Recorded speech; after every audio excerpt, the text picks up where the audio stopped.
ಗುರುಜಿ ವೃಷಭ ರಾಶಿಗೆ ರಾಜಯೋಗ ಅಂತ ಇದೆ, ತಿಳಿಸ್ಕೊಟ್ರಿ.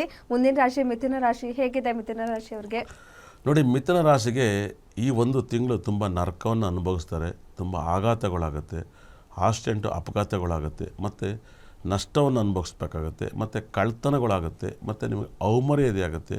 ನಿಮ್ಮ ಫ್ರೆಂಡ್ಸ್ಗಳೆಲ್ಲ ನಿಮ್ಮನ್ನು ಮಾತು ಬಿಡ್ತಾರೆ, ಮತ್ತು ಇಕ್ಕಟ್ಟಿನಲ್ಲಿ ಸಿಗಾಕಿರ್ತೀರ. ತುಂಬ ಪ್ರಾಬ್ಲಮನ್ನು ನೀವು ಈ ಒಂದು ತಿಂಗಳಲ್ಲಿ ಅನುಭವಿಸ್ತಾರೆ. ಅದು ಕೂಡ ಇನ್ನು 2 ದಿವಸ ಇದೆ. 2 ದಿವಸ ಆದಮೇಲೆ ನೀವು ದಯವಿಟ್ಟು ನೀವು ತುಂಬ ಕೇರ್ಫುಲ್ಲಾಗಿ 30 ದಿವಸ ಕೇರ್ಫುಲ್ಲಾಗಿರಬೇಕಾಗುತ್ತೆ. 30 ಡೇಸ್ ನೀವು ತುಂಬ ಮಿಥುನ ರಾಶಿಯಂತೂ ತುಂಬ ಕೇರ್ಫುಲ್ಲಾಗಿರಬೇಕಾಗತ್ತೆ. ಕಟಕ ರಾಶಿ ಮುಂದಿನ ರಾಶಿ. ಕಟಕ ರಾಶಿ ಬಗ್ಗೆ ಮಾತಾಡ್ತಾ ಹೋಗ್ತೀನಿ. ಕಟಕ ರಾಶಿಗೆ ಗಂಡ ಹೆಂಡತಿರ ಜಗಳ, ಡೈವರ್ಸು, ಮತ್ತೊಂದು ಎಲ್ಲ ನಡೀತಾ ಹೋಗುತ್ತೆ.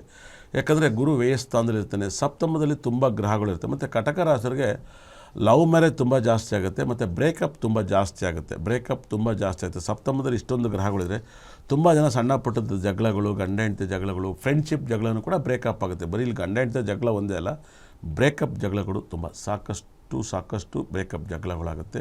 ತುಂಬ ಕೇರ್ಫುಲ್ಲಾಗಿ ಇದಕ್ಕೆ ಪರಿಹಾರವನ್ನು ತಿಂಗಳೂರು ಚಂದ್ರನ ಟೆಂಪಲ್ಗೆ ಕಟಕ ರಾಶಿಯರು ಮಾರಿದಲ್ಲೇ ಹೋಗ್ಬೇಕಾಗತ್ತೆ. ಈ ಪ್ರಾಬ್ಲಮ್ಮು ಈ ಒಂದು ಜನವರಿಲಿ ಖಂಡಿತ ಕೂಡ ಈ 30 ಡೇಸ್ ಇವರು ಪ್ರಾಬ್ಲಮ್ನ ಅನುಭವಿಸ್ತೀರ. ಈ ಪ್ರಾಬ್ಲಮಿಂದ ನೀವು ಆಚೆ ಬರ್ರಿ ಅಂತ ನಾನು ಕಟಕ ರಾಶಿಗೆ ಹೇಳ್ತಿದ್ದೀನಿ. ಸಿಂಹ ರಾಶಿಗಂತೂ ತುಂಬ ವೆರಿ ಡೇಂಜರ್ ರಾಶಿ ಅಂತ ಹೇಳುತ್ತೆ. ಸಿಂಹ ರಾಶಿಯಲ್ಲಿ ಯಾರೆಲ್ಲ ಹುಟ್ಟಿರೋ ನಿಮಗೆ ಜಗಳಾಟ, ಗಲಾಟೆ, ಮತ್ತು ಸಿಂಹ ರಾಶಿಯಲ್ಲಿ ಯಾರು ಇದ್ದರೆ ಕೆಲಸದಿಂದ ಸಸ್ಪೆಂಡ್ ಆಗೋದು, ಮತ್ತು ತೊಂದರೆ ಆಗೋದು, ಮತ್ತು ಸಿಂಹ ರಾಶಿಯವರಿಗೆ ಸಾಕಷ್ಟು ಕೆಲಸವನ್ನು ಕಳ್ಕೊಳ್ಳೋದು, ಮತ್ತು ಸಸ್ಪೆಂಡ್ ಆಗೋದು, ಗೌರ್ಮೆಂಟ್ ಕೆಲಸ ತುಂಬ ಕೇರ್ಫುಲ್ಲಾಗಿ ಹ್ಯಾಂಡಲ್ ಮಾಡ್ಬೇಕಂತೆ. ಮತ್ತು ಕೋರ್ಟ್ ಕೇಸ್ ನಿಮ್ಮ ಮೇಲೆ ಬೀಳೋದು, ಕೇಸ್ ನಿಮ್ಮ ಮೇಲೆ ಹಾಕೋದು, ಈ ಥರ ಎಲ್ಲ ಆಗುತ್ತೆ. ಮತ್ತು ಅರೆಸ್ಟ್ ಆಗೋದು, ಈ ಥರದ್ದೆಲ್ಲ ಪ್ರಾಬ್ಲಮ್ಗಳು ತುಂಬ ಇರುತ್ತೆ. ಮತ್ತು ಎಲ್ಲವೂ ಕೂಡ ಹೊಟ್ಟೆ ಕಿಚ್ಚು ಜನಗಳಿಂದ ನಿಮಗೆ ಕೆಟ್ಟ ಫಲಗಳನ್ನ ಅನುಭವಿಸ್ತಾ ಹೋಗ್ತಾರೆ. ನಮ್ಮಲ್ಲಿ ಆ ಒಂದು ಹೊಟ್ಟೆ ಕಿಚ್ಚಿಗೆ ದಿಷ್ಟಿ ಹೋಗೋಕ್ಕೆ ಅಂತ ಒಂದು ಸ್ಟೋನನ್ನು ನಮ್ಮಲ್ಲಿ ಸಿಗುತ್ತೆ. ನೀವು ದಯವಿಟ್ಟು ಬಂದು ದರ್ಶಕ ತಗೊಂಡೋಗಿ ಇಡ್ಬೋದು. ನಿಮ್ಮ ಮನೆಯಲ್ಲಿ ವಾಸ್ತುವಾಗಿ ಬಳಸ್ತಾ ಹೋಗಿ ಇದು ತುಂಬ ಬೆನಿಫಿಟ್ನ ಮಾಡ್ತಾ ಹೋಗುತ್ತೆ. ಸಿಂಹರಾಶಿಯರು ದಯವಿಟ್ಟು ಇದನ್ನು ದಯವಿಟ್ಟು ಬಳಸಿ. ಮತ್ತು ನಿಮ್ಮ ಮನೆಯಲ್ಲಿ ಆದಷ್ಟು ಸಾಕಾದರೆ ಕನಕಪುಷ್ಯ ರಾಗವನ್ನು ಡಾಲರ್ನ ಒಂದು ಚೂರು ಬಳಸಿ, ತುಂಬ ಒಳ್ಳೆಯದಾಗುತ್ತೆ. ನಿಮಗೆ 9 ಗ್ರಹದಲ್ಲಿ ಒಂದೇ ಗ್ರಹ ಸಪೋರ್ಟ್ ಮಾಡ್ತಿರೋದು, ಅದು ಗುರುಗ್ರಹ.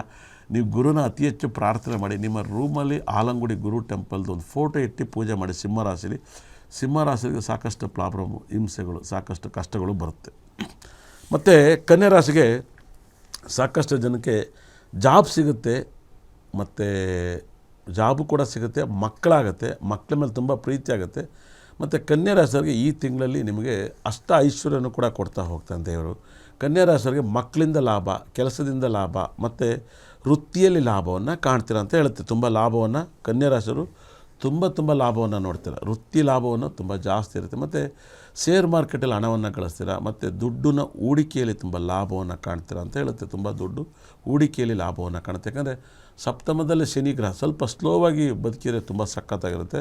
ಸ್ವಲ್ಪ ಎಷ್ಟು ಸ್ಲೋವಾಗಿ ಆಡ್ತಿರೋ ಅಷ್ಟು ಒಳ್ಳೆಯದು. ಯಾಕಂದರೆ ಕನ್ಯಾ ರಾಶಿ ಬಂದು ಭಾಳ ವಿಶೇಷ. ನಮ್ಮ ವಿರಾಟ್ ಕೊಹ್ಲಿ ಕೂಡ ಕನ್ಯಾ ರಾಶಿನೇ ಆಗ್ತಾನೆ. ವಿರಾಟ್ ಕೊಹ್ಲಿ ಕೂಡ ಕನ್ಯಾ ರಾಶಿನೇ ಆಗಿದ್ದಾರೆ. ಖಂಡಿತಲ್ಲೂ ಕೂಡ ಅವರು ಕೂಡ ಅಖಾಡಕ್ಕೆ ಬಂದಿದ್ದಾರೆ. ಈ ವರ್ಷದ ಡೇಂಜರ್ ನಂಬರ್ಸ್ 8 ಅಂತ ನಾನು ಪ್ರೆಡಿಕ್ಷನ್ ಮಾಡಿದ್ದೆ 100%. ಹೋದ ವರ್ಷ 2 ಅಂತ ಡೇಂಜರ್ ಮಾಡಿದ್ದೆ. ನೋಡಿ, ರೋಹಿತ್ ಶರ್ಮಾ 26 ರನ್ನಿಗೆ ಔಟ್ ಆಗಿದ್ದಾರೆ 29ನೇ ಬಾಲ್. 29ನೇ ಬಾಲ್ ಪ್ರಪಂಚದಲ್ಲಿ ಯಾವಾಗಲೂ ಆಗುತ್ತೆ. ಈ ವರ್ಷದ ಮೊದಲನೇ ವಿಕೆಟ್, ಈ ವರ್ಷ ಮೊದಲನೇ ಕ್ರಿಕೆಟನ್ನು ಆಡ್ತಿದ್ದಾರೆ ಇಂಡಿಯಾ. ಅದರಲ್ಲಿ ರೋಹಿತ್ ಶರ್ಮಾ ತುಂಬ ಯೋಗಕಾರದು. 13ನೇ ತಾರೀಕಿಂದ 16ನೇ ತಾರೀಕು ಮೇಲೆ ಅವ್ರಿಗೆ ವಿಪರೀತ ರಾಜಯೋಗ. ಆದರೆ ಅವ್ರು 26 ರನ್ನಿಗೆ ಖಂಡಿತಲ್ಲೂ ಕೂಡ ಔಟ್, 26 ರನ್ನಲ್ಲಿ ಔಟ್ ಆಗಿದ್ದಾರೆ. ಈ ವರ್ಷ ಲಕ್ಕಿ 300 ಅಂತ ಹೇಳಿದ್ರೆ ಇಂಡಿಯಾ ಮೇಲೆ ಅವ್ರು 300 ರನ್ನ ಹೊಡೆದಿದ್ದಾರೆ.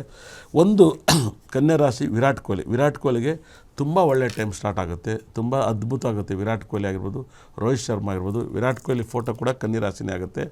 ವಿರಾಟ್ ಕೊಹ್ಲಿ ಅಂತೂ ಬ್ಯೂಟಿಫುಲ್ ಅಂತ ಟೈಮ್. ಈ ತಿಂಗಳಲ್ಲಿ ಅವರು ತುಂಬ ಚೆನ್ನಾಗಿ ರಣಜಿ, IPL ಏನು ಆಡಿದ್ರು ಕೂಡ ಸಖತ್ತಾಗಿ ಆಗ್ತಾರೆ. ಇಲ್ಲಿ ತುಲಾ ರಾಶಿಯವ್ರಿಗೆ ಈ ನೆಕ್ಸ್ಟ್ ರಾಶಿ ತುಲಾ ರಾಶಿ.